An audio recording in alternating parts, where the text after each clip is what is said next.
Good evening and welcome back to The Exchange. I am your host, Khadijah Greer. Mark Greer. Isaiah Strotter. Monique Strotter. Yeah. And today we're going to talk about financial freedom in the Black community, what type of power we hold with financial freedom, and what are our options to unify and move globally with our dollars. How do we make our dollars make sense? Isaiah, we want you to lead this off because this is your special arena. This is what you do day in and day out. So please take the helm of it and guide us into your wisdom, sir. So, when it comes to finances, the goal is financial independence. I mean, we can start there.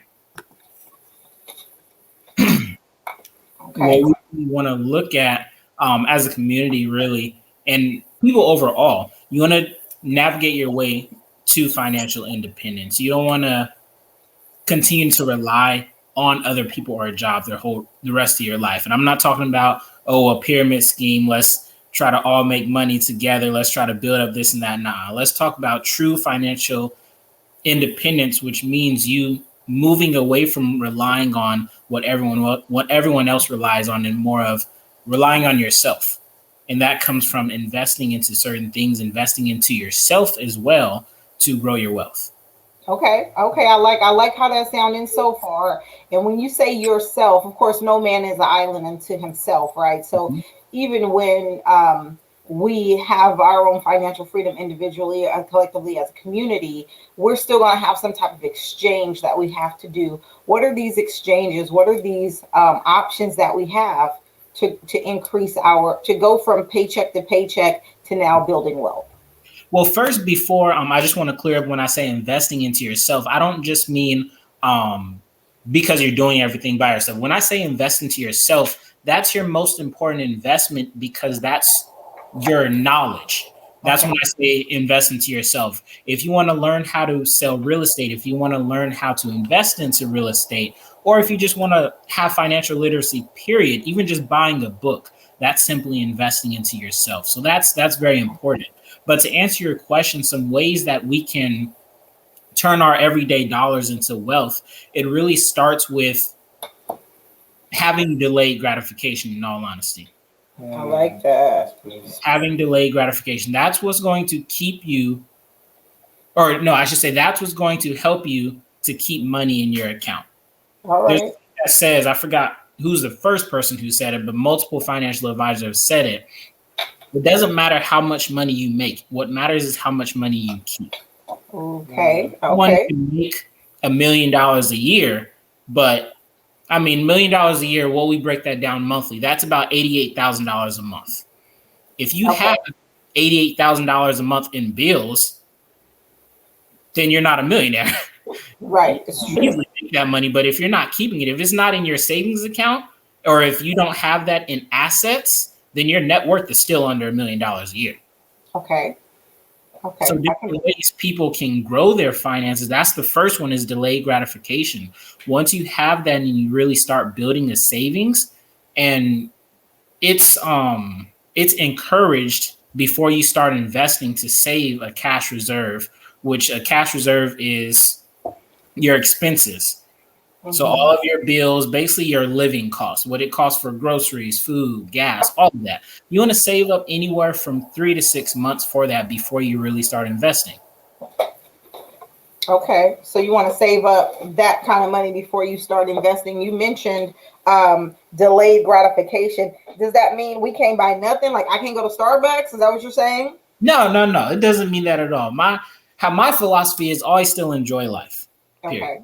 You still buy the things you want. I'm not saying, if you really want to have delayed gratification, you can be like Warren Buffett and still drive a 2006 Cadillac, even though you're a multi-billionaire. If you really want to do that, that's what you want to do.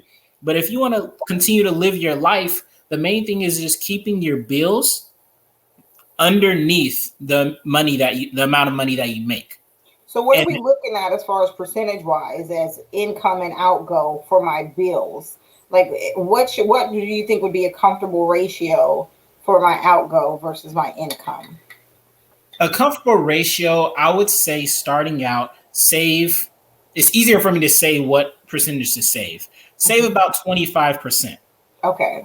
So of your check, if you can start saving 25% of your income, that can bring you in a solid income. So if you are making $5,000 a month, you're saving, I think, was that $1,250? I want to say that's 25% of 5,000. Mm-hmm. Just doing it off the top of my head. Don't quote me on that. Oh, you good. You good. Carry the one. Did you carry the one? That public. I think so.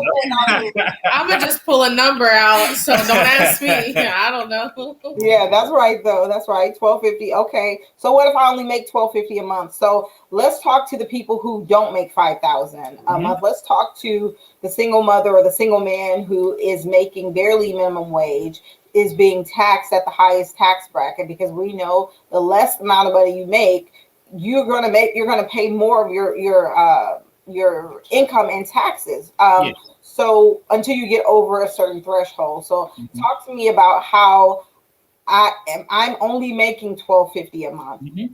I want my kids to live in a seemingly safe place. What should I do, or what should I not do in order to now help take me to the next level, to where I can get a penny to scrape together to put into a savings or to put into a money market account? So for one, there's a few philosophies on this when you have this type of situation. Say, for example, you're only making $1,250 a month. You're already maxed out at your bills. There's two ways you can do it. And the reason why I say there's two philosophies is because I have done both. You can either start shaving off bills. So a lot of times individuals have a lot of unnecessary bills. Okay. If you're making a minimum of that amount, $1,250 a month, but you still have a Netflix account, or you still have Hulu, or you have this or that, your Starbucks fund, or your Starbucks fund, or let's I mean, we can really look at the different things that you have, and what starts that is having a budget. Period. Okay. Budget. Go ahead and create a budget to see where your money's going. That's the first step in financial literacy, period. Is to see where your money's going, to be able to track your money and see what you're spending it on a month-to-month basis. Because that individual could easily be making $1,200 a month or $1,250 and think they're maxing it out. But realistically, their bills with gas, with groceries are only coming up to $800. They have some savings, but if they're leaving that in their checking account and just spending it and say, oh, well, this day I'm going to go get some lunch, or this day I'm going to do this, without budgeting it, that's really where their money's going. Okay. But without having a budget and tracking your income, you would never know that. Okay. Okay. So now that were you going to say something? No, I was just going to, no, go ahead. No. Are you sure? No, go. Okay, because I wanted to make sense to everybody, right? So we've talked about the person who's making about 5,000, talking about the person who's making $1,250. And these are just random numbers that we're throwing out there. But it sounds like what you're saying is, no matter how much money I'm making, no matter what I'm bringing in, even say I'm not even working and I'm now getting an unemployment check, or for whatever reason I may be getting a welfare check, you're saying to create a budget, no matter what type of income you have coming in, where it's coming from, create a budget to see what things you can shave off, or how you can what things you can shave off. And then I also heard you say knowledge, to educate yourself. Even if you just invest in purchasing a book that can help you raise your elevation, raise your understanding, help you raise your mindset in how money actually works. So those are the two takeaways that I'm getting so far: create a budget and educate yourself. Is that what you said were the foundations? Yes, if I may add on to that, I'll add on a couple of things to that.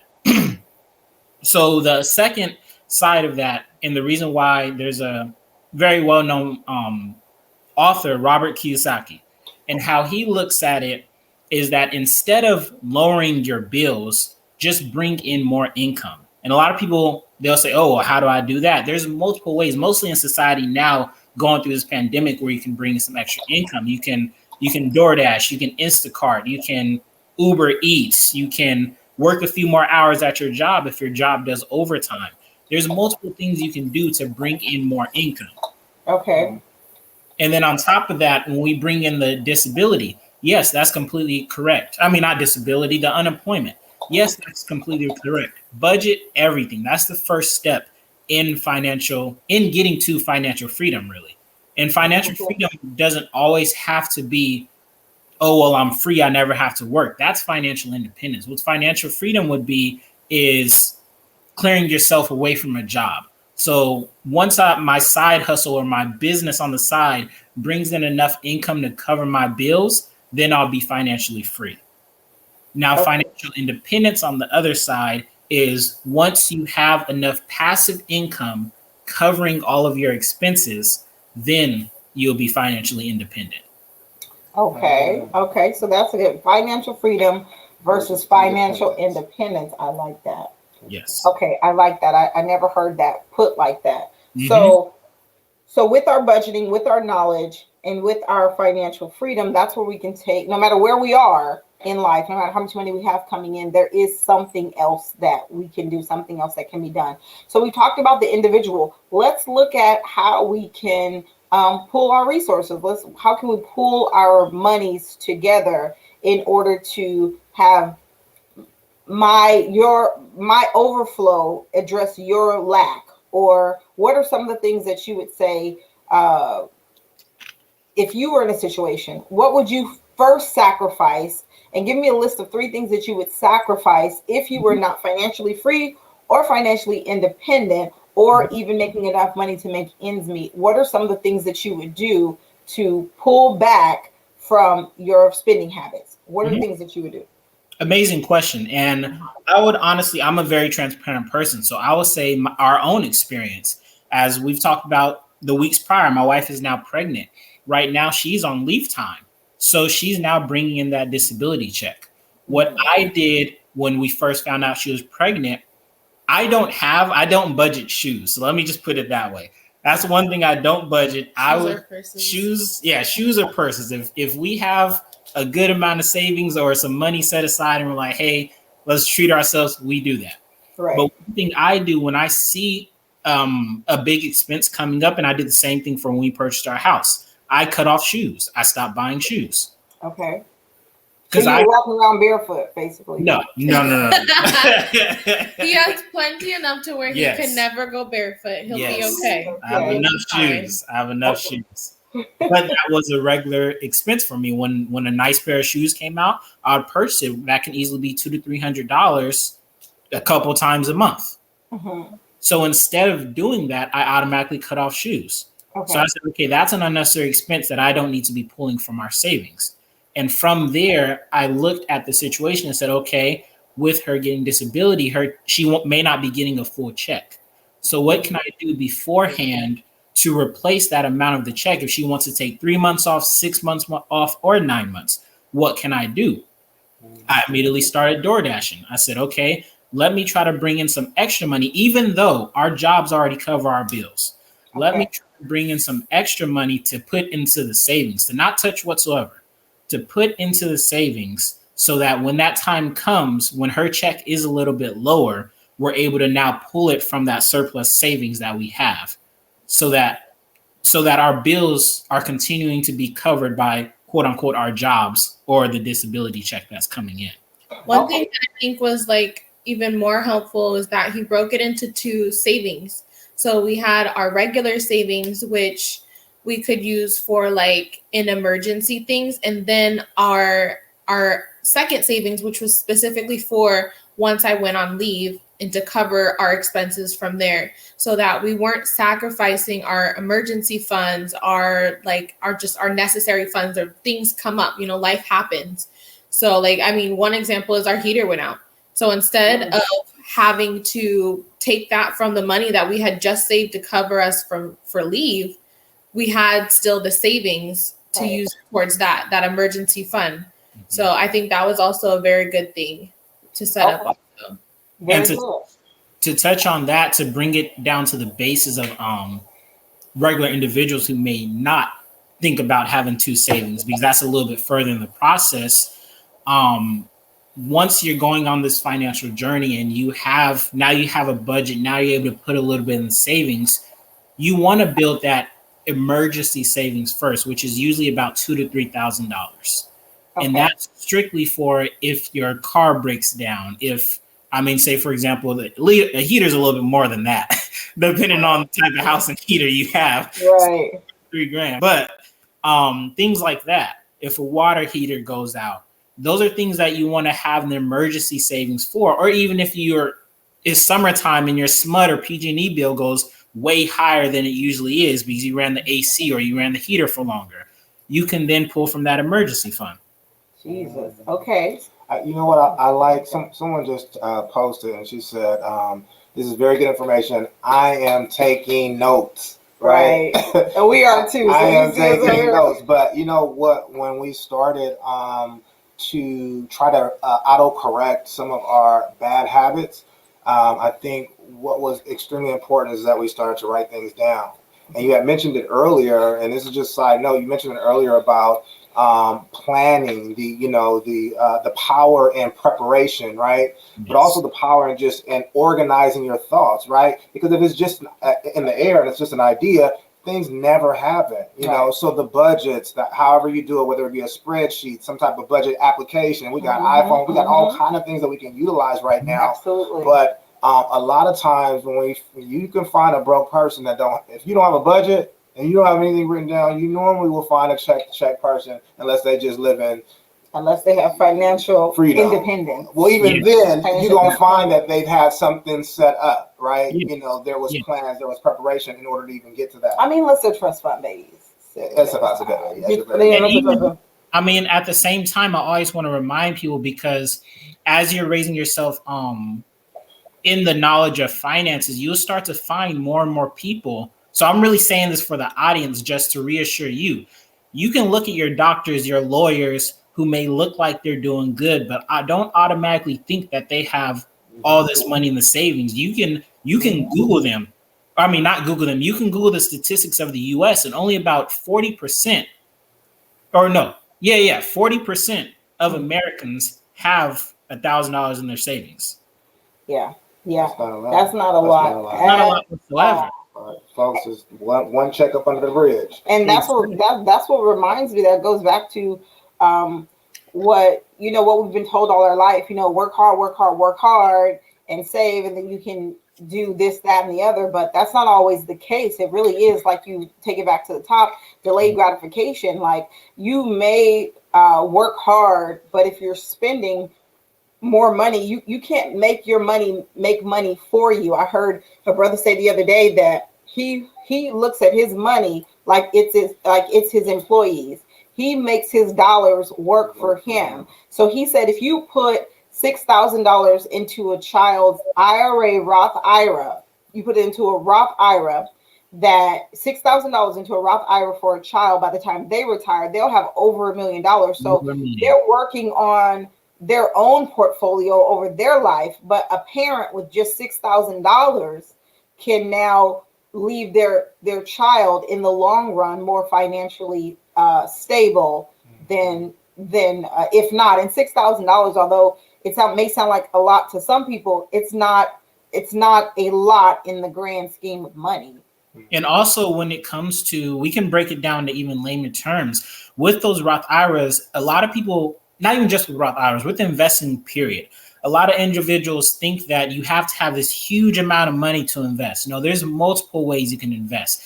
I have a Roth IRA and I only put $60 in it a month. When I first started it, I didn't have a lump sum of money. I started maybe 2 years ago. It was before me and my wife even got married. And I said, hey, I just want to save for retirement. My grandpa told me you always have the end in mind. What can I do? And he said, you can take this amount. How much can you put into it? Do you have a lump sum money? I was like, no, I do not. I do not. I just started this financial journey. I do not. So he said, okay, let's set you up something monthly to where you can put into it on a monthly basis. So when I come to retirement age, now I'd have a lump sum of money in there. Yeah. For those who do not know what a Roth is, let me explain. What is a broth? Tell me what a broth is. So a broth iris. A Roth IRA. Well, there's actually two types of IRAs. There's a traditional IRA and there's a Roth IRA. Okay. What your traditional IRA is your traditional IRA is kind of like your 401k. It's an account that you put money into, but The difference is those are pre-tax dollars. So they're taking that in money from your paycheck in there before it's taxed and putting it into this account. Okay. The whole account itself is just an account that's holding that money that holds different investments. So it can hold stocks, it can hold bonds, it can hold mutual funds. But it's just a secure account that you can hold that money into. Now, a Roth IRA on the flip side is a after-taxed account. So you're taking your money, you're getting paid, already paying taxes on that money, and you're taking the dollars that you have and paying into that account. The reason why I like a Roth IRA and the reason why I have it is because when I do decide to retire and take that income out, I will not be taxed on that money because it is after tax dollars. Yep. Okay. So that's a very good one. And so essentially, when you make money, you're gonna have to pay to make money. You pay to make money, you pay to spend money, you pay to keep money. So what you want to do is you want to be sound enough to put your money, if you're going to save or invest, put it in an investment product that the interest bearing, which is how much you get back on having your money in this institution. And the reason why you're getting interest on having your money in this institution is that institution, that bank, is playing with your money on the market. They're buying and selling things to make themselves money, and they're giving you a cut back for you putting your money in this box for them to be able to use and bet basically on the market with your money. So you get some back. So what you want to look at over the long haul is that whatever you're getting back from them, whatever percentage they promise you that you're getting back, you want to make sure that it's going to cover those taxes, cover those fees. You don't want to put your money in just a standard savings account, which is going to give you 0.025 or 0.25, or you're going to make like a penny a year on you having $10,000 in the bank. You don't want to do that. So that's why at any level, correct me if I'm wrong, sir, at any level, we can consult with someone like you, a financial advisor, to help us plan for the future. Is that accurate? Yes, that is accurate. And honestly, if you want to start something and you don't, I mean, because I've already talked to a lot of individuals who are much older than I, and they're embarrassed to speak with a financial advisor because they have reached that age. One, I want to tell you, don't be embarrassed whatsoever. It does take a little bit to go speak to someone around finances, but that is really how you're going to change your situation. That's why the first thing I said was invest in yourself and learn knowledge. Because if you don't know the knowledge, you're going to keep doing the same thing that you've been doing for years with no change. Yep, that makes sense. Totally feel free to talk to a financial advisor. But one thing you can do yourself, if you do want to grow a little bit more interest on your money, you can go to your bank and say, hey, what interest rate am I looking at for a money market account at my bank? Instead of putting into a savings account, because a savings account or regular checking savings period is only going to grow you 0.001%, which is really nothing. You will never see it grow. You're actually losing money because of inflation. Yeah.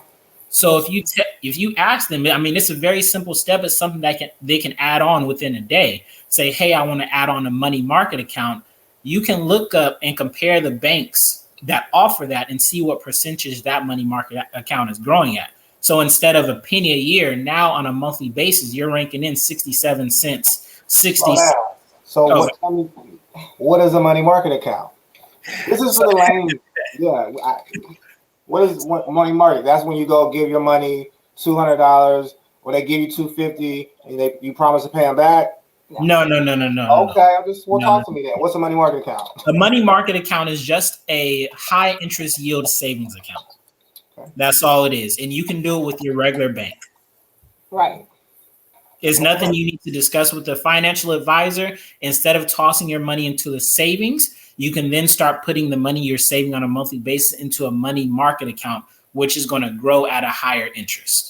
Don't be afraid to go talk to your banks. They need your money as much as you need their services. Yes. So they can't stay alive without your money. Even if you think that you're just the bottom of the barrel, it still counts. They still need that. So they have services that are available, people that are available to speak to you. So don't be afraid to go up there and sit down with one of their one of their advisors and talk to them about the options that are available to you.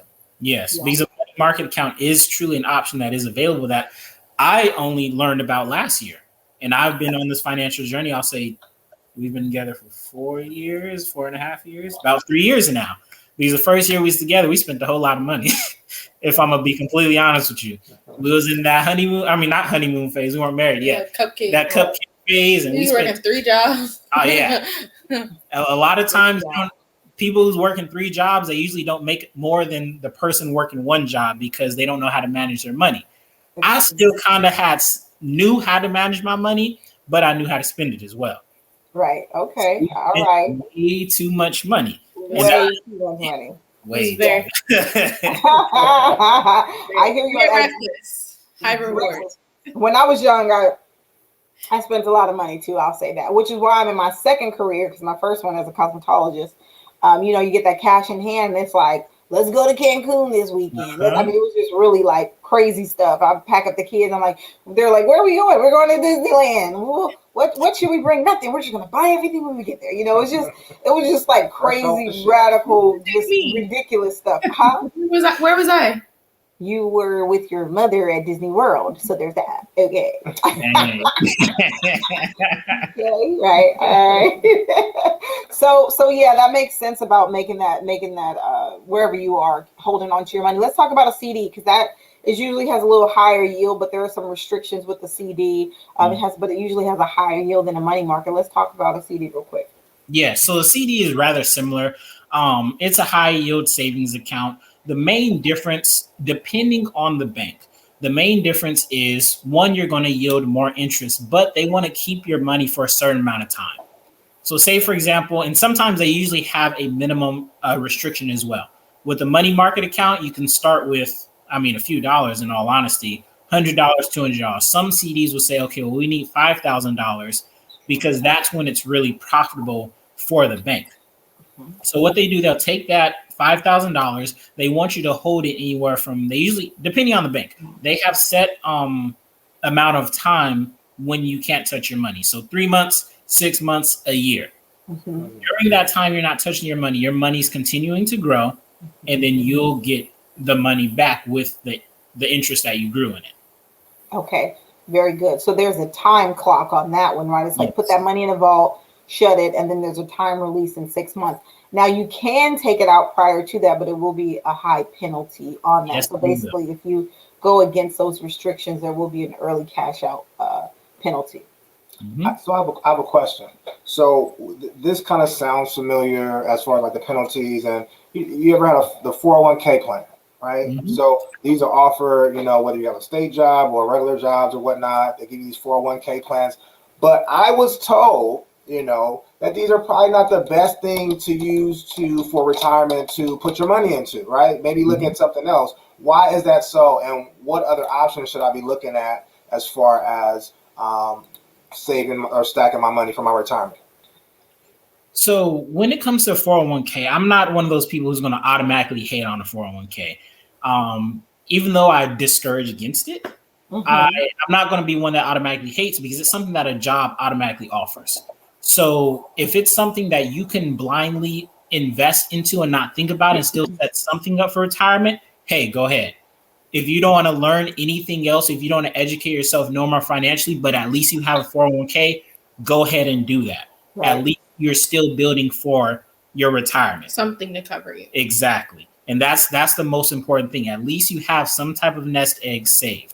So I'm not automatically going to basically knock down the 401k, because for a lot of people in America, that's the best option, or the only option that they think that they have. Especially if your employer's matching. Exactly. Yeah. But when the few negative things about it is that when you take out a 401k, if you do it too early, then they're going to penalize you heavily. Crazy. Heavily. Crazy. The terrible thing is also, if you take it out too late, they will penalize you heavily. They give you a bracket of time in which you can take out your money. But like I said, when I compared the Roth IRA versus the traditional IRA, traditional is rather similar to a 401k because a 401k is pre-tax dollars. So you may look at your 401k account and say, hey, I have $100,000 in there, but you haven't been paying taxes for the past 20, 40 years, however long you've been saving it up. And the thing about it is they're not going to tax you on the money that the taxes were back then. No. They're going to take the taxes that they're being taxed today in America from the 401k. Yeah. You get that new tax. Can you roll your 401k over into like a IRA or? Yes, you can. That is always an option. You would want to see the 401k plan that your employer offers to see if they have rollover options, because they do have different options. But if there are rollover options, you can roll it over to an IRA. Sometimes you can roll it over to an annuity as well. But remember, those accounts are just tax protected accounts. So it's not going to tax you at that time. So 401k is a tax protected account as well, because it's not taxing you at that time. Right. But when you take it out, you'll still be taxed on that income. You just won't be hit as hard on the tax on the growth if you were to put it into a Roth IRA. Okay, that makes sense. I like that. That's good information. That's good. What other type of retirement plans? Is it a 529 or we have Mary Ellis. She's saying a 401k to me is not the best plan. So she's saying basically the same thing that you're saying. So she also mentions a 457 savings.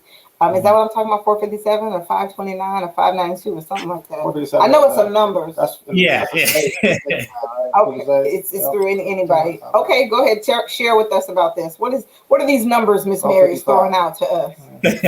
So when it comes to different accounts like that, and don't quote me on all of the accounts. I haven't done full education on every single account. Okay. I always, like I said, I'm transparent. So I'm going to tell you what I've done. If I haven't done it, I'm not going to advise you on it until I fully research on it, things like that. Okay. So I'm not advising anyone on anything else. I'm just telling you what I've done. But when it comes to like a 457 savings or I think the other one's like a 529 or the numbers really. Right, the numbers. They're just different. They offer more benefits usually. Okay. Sometimes they're usually better than a 401k because a lot of people look at a 401k as like bottom of the barrel. Yeah. So a 457 or 529 are the numbers.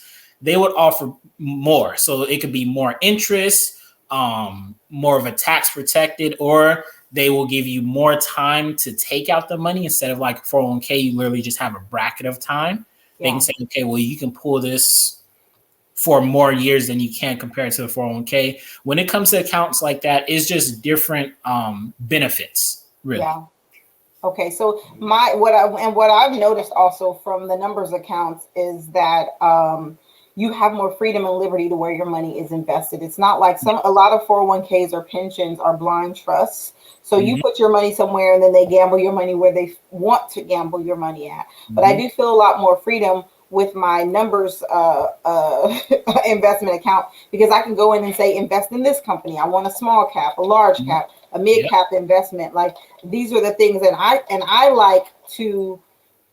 Most of my investments are in a small cap investments, and what that means is these are like really small, just starting out businesses and companies and corporations. And what happens is that it has a larger rate of return. If they blow, you're going to make a lot of money. So Facebook at the ground floor, all of these social media sites on the ground floor before they went public, and not before they went public, but before they really blew up, those were small caps. Now you're going to go there large cap, which means you can invest in them, but you're not going to get as much as return because they're basically already exploded. Am I explaining that accurately? Yes. Another thing about a 401k, another negative thing about a 401k compared to the numbers accounts or a Roth IRA or a traditional IRA is because those are usually protected by a minimum interest. When I first signed up for my Roth IRA, I was told, okay, this account can go all the way up to X, Y, and Z amount of interest. Okay. But if the market was completely fall, then you will be set at the minimum of, let's just say, 8% interest. With the 401k, you can actually lose money. And there's a lot of people who do lose money when the market falls. Because they take all of your money and they put it into the stock market. That's how you grow money in the 401k. You have individuals, you don't have much control over it. They're investing. Market crashes, you can lose your 401k. And there's a large number of people who have lost their 401k. Yeah, I lost my, no, I spent it. But okay, so another quick question here. Tell me about, because we're talking about this, and I know that we have a limited time. What about you guys are getting ready to have a baby? What about setting up your children for success? There's a couple of things that we do here as well for the kids when they hit a certain age to kind of help with credit, right? Mm-hmm. Adding them to our credit card or mm-hmm. establishing something that they don't even know about, right? So mm-hmm. that they're building credit while they're in school and things of that nature. And we start as early as the teens, the twins. We're actually starting on them as well, so that about time they graduate high school, or graduate college, they're able to purchase their own car with a low interest rate. Once they graduate, they can buy a home, right? So tell me about some things that you guys are thinking about doing for your little baby boo. For our little daughter, I'm super excited because you guys about what, a week out? What was that? You guys about a week or two out? What are you guys out? 2 weeks? Yep. Real close. Yeah. But when I touch on setting up for your children, because they're our legacy, they're the next generation. Mm-hmm. Let's, as a community, and I'm speaking to everyone, but I want to speak strictly to our community. Let's get away from being a trust fund baby a negative thing. Let's get away from that. Period. In all honesty, because even me growing up, I mean, I can speak from my own experience. I see a trust fund baby. Oh yeah, he's just this or he's just that. He didn't really work for nothing. Nah, forget all that. Let's, as a community, move into wanting better for our children. Right. If we can give our children an easier life than we had, why not do it? That's right. A lot of times in our community, our parents would drop and say, oh, well, I went through that, so you can go through that too. And I still see it to this day from young mothers, from older mothers. I still see it to this day. I mean, it's all over TV. Mm-hmm. Let's truly get away from that as a community. That's the only way as a community we're really going to build financial independence. Yeah, that's a mentality too. That's a psychological thing, right? Remember 5 Heartbeats? I just wanted them to be better than I. Okay, yeah, that's a mentality. Eddie Kane. That's a mentality, though. Yeah, like that's like, but for what? For what?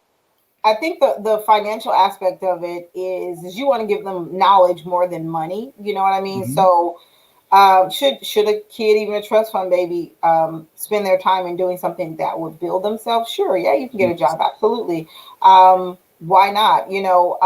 So that portion is good because it teaches them work ethic. It teaches them responsibility, just like giving them chores and things of that nature. I mean, sorry, I'm about to knock the computer over because there's a little gnat and I can do stuff that has wings, but so it's an alligator. Don't mind the alligator. It seems like an alligator. It's a gnat, but it's an alligator to me. But it is that you do want to give them the knowledge and the information so that once you give them this access to this trust fund and this money, they just don't squander it. They're not a one generation. You don't have just a one generation of wealth or prosperity. You want them to build upon what you give them and what you leave for them, that legacy. And what it sounds like to me, this whole conversation, all the tips that you've given us, you talked about delaying gratification. You're talking about having knowledge. You're talking about budgeting and spending wisely. But overall, to me, it sounds like planning your life.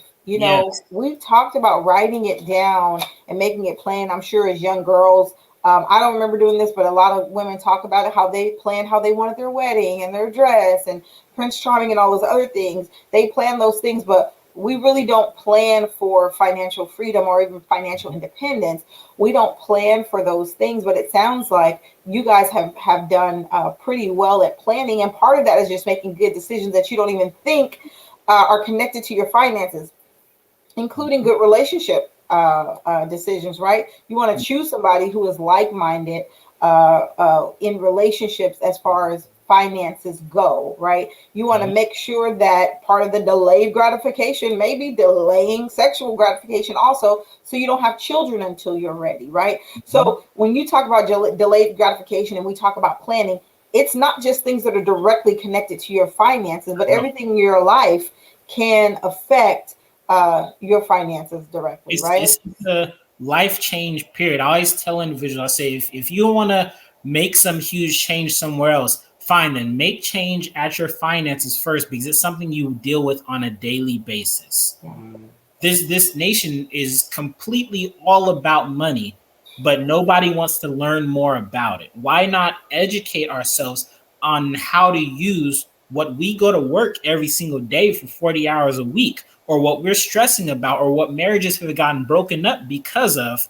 Why don't we take the time to educate ourselves regarding it first? And it's not like it takes a whole long time. Like you need a degree in order to be financially free or independent. It's not like that you need someone under your belt that knows all of these things. You can find this knowledge for yourself. It's widely available, and it doesn't take that long. If you're really after it, if it's something that's important to you, like you said, this is just a journey that he started 4 years ago.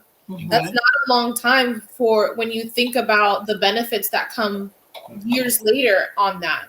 The knowledge that he's gained in those 4 years has helped set us up for the next 50.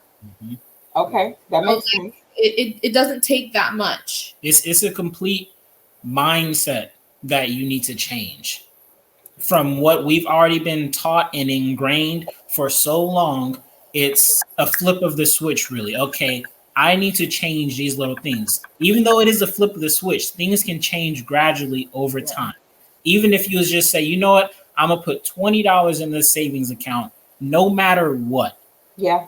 Every time I get paid, over a course of years, you can have a few thousand saved up. One thing I always hear people say is, well, now that I have money saved, all these things keep hitting. You ain't telling me nothing. I just have to pay a whole lot of money for a heater. Right. Like, come on now. Y'all don't understand how much a heater costs to go on top of the roof. It's really insane. It's truly insane. Can I do it myself? Can I build it, baby? We just gonna buy some blankets. We got blankets. We got a space heater. We'll be all right. We had 3 floor heaters in here. Our smub bill was higher than life, but we was cool. It was like, hey, this is how we gonna rock this, because a heater is the price of a car, and I like cars. So I'm really questioning this heater. But with everyone saying that, let's look at it realistically. If you didn't have that savings, then for one, you wouldn't be able to afford that new heater. And then on top of that, you wouldn't have no options, period. True.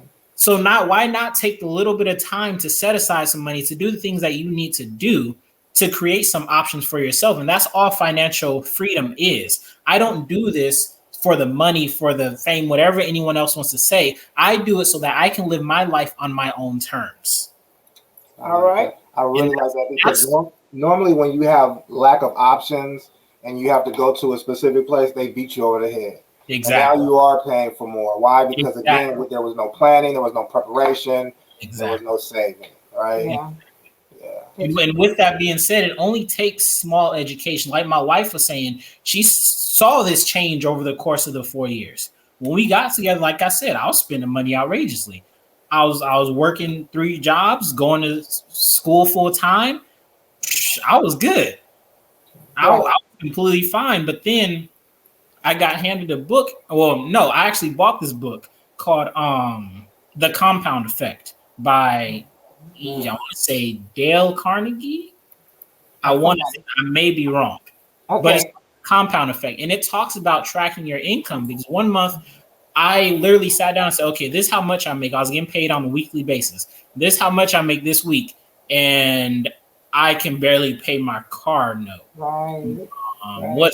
Something's going wrong. Something's going on right here. Yeah. Time out. So in that book, it taught me how to start tracking my finances, and it breaks it all the way down to something so small, saying carry a little book with you, and every time you spend, write it in that book. Yep. And what that did, that made me stop wanting to spend, because I didn't want to look like that crazy man at Walmart pulling out my book to write down the Snicker bar I was about to eat. So I was like, all right, I'm cool. I don't need to spend nothing. Oh, that's so funny. Oh, that's good. But that's good discipline. Yes. Oh, that's good discipline. I don't know how many times I overdrew my account when I was younger because I didn't want to do the little, the check balance. What do they call ledger that they give you on your checkbook? Yep. This is back in the day when they had checkbooks. I don't know if they still do it. When they give you a checkbook, there's a ledger and you can balance your account. Mm-hmm. I didn't do that. In fact, on the back of every duplicate account, if you get duplicate checks, that duplicate that remains in your checkbook is actually a ledger balance as well. So you can It put is. on there It sure notes is. as to how much is left, what came out, what was it for, who is it to, and any other miscellaneous items around that. So I think that this is good. This is really good information. We're going to get ready to get into the last portion of this, but I do want to let Black people know, not just Black people everywhere, but specifically Black Americans, African Americans. We are the largest. We're the largest spender and consumer in the U.S., but we have the ninth largest economy out of even compared to countries. Ninth largest economy in the world is the Black dollar. We are the most educated, the most affluent Black people since they started this whole taking of resources from Black countries. African Americans, we have more financial power and more financial freedom. And if we can individually do better and we can collectively do better as well. We talked a little bit about things that you can do away with. Mo and Isaiah mentioned, they had to halt on buying purses and shoes, when they want to buckle down financially and be more diligent about how much money they save or how much money they spend. I know as a community, another thing that if you can do it, everybody doesn't have to have their own home. Everybody doesn't have to have their own car. You don't need a car note. You don't have to have cable. There are things that you can cut back on, and I know that living with other people, it's very, very hard. But when you bring when you have a village and a unity mindset, it makes it easier when families can be under the same roof so they can save and help. We see other cultures do it. We see other communities do it. And they can build and amass wealth and amass real estate. They purchase homes where we're not purchasing, we're renting. And it's because we've lost sight of that communal effect on our dollars and that communal relationship. My money is connected to my neighbor's money and so forth and so on. And I also want to add to that before we do close, I didn't fully answer the question regarding the children. Okay. When I started talking about the trust fund thing, you want to set your children up for success. And there's multiple ways you can do that. You can create a savings account for them. You can add them on as a authorized user to your credit card to start building up their credit so that when they do hit 18, they apply for their own credit card. They already have an 800 credit score. The reason being is because you're not, at that time when they're still under the age 18, you're not giving them the responsibility of paying the credit card off. You're paying your own credit card off like you regularly should be doing, and they're just getting the perks of it. That's good. Yes, that's one way to do it. Another way to do it, and actually my profession now, is life insurance. One huge thing with our community is that we lack life insurance. We're always gun-ho to do a barbecue, a car wash, or this or that. Let's get rid of all that. Like, in all honesty, let's come together as a community and have the end in mind, as my grandpa says. Yeah. That's the most important thing right there. If you pass, okay, are your children set up after that? And it's not an if you pass, it's a when you pass, because we all die. Exactly. Because we're all going to die, period. It's the truth. We are all going to die. So why not leave your family with something? Or if you don't want to leave them with much, at least don't make them pay for you after you're after you did. Don't be a burden, right? The bare minimum. Exactly. At the bare minimum, at least the average cost of a funeral is $10,000 to $12,000. That's the average. I just have a friend who lost his whole life savings because his father didn't have insurance. So he was the only one, and he's not the baby in the family, but he's like the second or third from the youngest in the family, but he's the only one that's financially literate. So he had to pay his whole life savings to cover his father's funeral because there was an end in mind. So I'm saying, as a community, let's think about that first. And when you're young, you can get a whole lot of insurance. We're seeing a lot of young individuals die, which is terrible, but it's the truth. We're seeing a lot of them die. And imagine, instead of already having the grief and to mourn your loved one, you also have to mourn these bills that they left you with. Yep. Or this house that you guys just purchased that you guys can afford with 2 paychecks, but you can't afford with 1 paycheck. So how about we set them up with at least 1 to 2 years worth of your income at the minimum so that they'll be straight. And when you're young, you can get so much insurance at a very cheap price. I mean, I literally just wrote a policy for $100,000 and the person is in their 30s paying $12 a month. Mm-hmm. I mean, come on, people spend $12 a day at Starbucks. Exactly. Now that is the truth. So $12 is nothing. That's less than 50 cents a day. Wow. That's less than, I mean, to be honest, people, when I'm talking to my people from where I'm from, that's less than a swisher a day. Okay, for a swisher a day, and if you know what I'm talking about, you know who I'm talking to. For a swisher a day, you can make sure that your family don't have to do a fish fry to bury you. Because if it's up to me, if anybody makes me their funeral planner, I'm just gonna send you over to Morgan and Jones and give them $650 and they cremate me because I'm not spending no money. We're not getting a horse-drawn carriage. Everybody ain't gonna have matching outfits. We ain't gonna do all that. We're not doing the percussion. We're not doing the 3 limousines. Right. We ain't doing that. No doves. No 12 white doves. No, we're not doing that. No releasing of the doves. None of that. It won't be anything if it's on me. Couple of balloons from 99 cents. Because that's additional trauma, right? I've had to plan funerals after people have passed, and it's traumatic enough that you're planning to bury your loved one at whatever age. Exactly. It's traumatic enough. Don't do this to them for what you can be paying 50 cents a day to ensure that you don't have to go through this, as well as your children. When we talk about there's always an investment arm to insurance too. Yes. Where you can leverage your insurance dollars to invest and to do things with. Zay, why don't you talk a little bit about that? Yeah, so I mean, I'll touch on it briefly since we are rising up in time, but there's 2 types of insurance. There's term insurance, which a lot of people already know about. That's set for a set amount of time, 10 years, 20 years, 30 years. When you pay for that type of insurance, you're getting that coverage. If you don't pass after the 30 years, then you have no more coverage. Okay. Period. But at least you've been covered for the past 30 years, at the very least. That's something good because when you're young, because you can get a whole lot of insurance for a very cheap price. On the flip side, on the investment side, if you really want to start investing your dollars, there's what's called permanent life insurance, which lasts until the day you die. I can literally set up life insurance policy up to 121 now, I believe it is, since everyone's living so old. Right. So that is an investment by itself. I mean, one, you're leaving your kids some income, at least to cover you for your funeral, if not more.